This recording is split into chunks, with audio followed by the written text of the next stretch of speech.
At around 7:30 p.m. on April 17th, 2013, the West fertilizer plant in West Texas caught on fire. About 20 minutes after the fire first broke out, approximately 240 tons of ammonium nitrate detonated on site. The initial blast killed 15 people, including 10 firefighters who were on site fighting the fire, and 2 civilians that had helped the fire department try and put the fire out before it detonated. The force of the explosion caused significant damage to buildings throughout the area and caused nearly 150 to 200 injuries throughout town. It also created a 93-foot wide and 12-foot deep crater in the area where the explosion took place. In fact, the explosion was so large that it registered at a 2.1 magnitude earthquake on the Richter scale.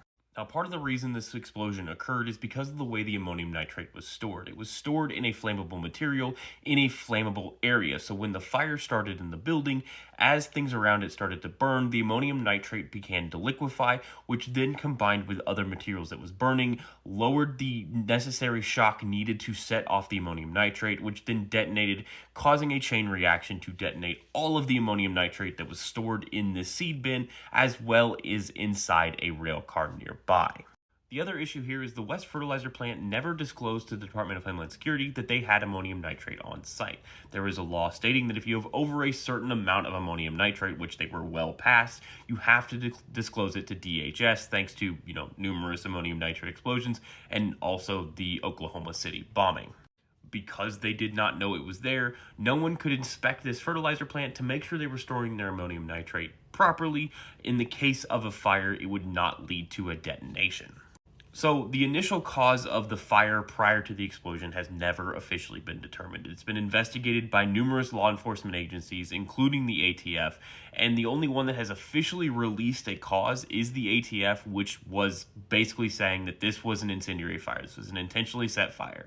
And their finding is based entirely on the fact that they can't find anything else that could have caused the fire. And that is working backwards, technically. They claim that they have ruled out everything else, or they can't find anything else, so it has to be an arson. And that is simply not the way fire investigation works.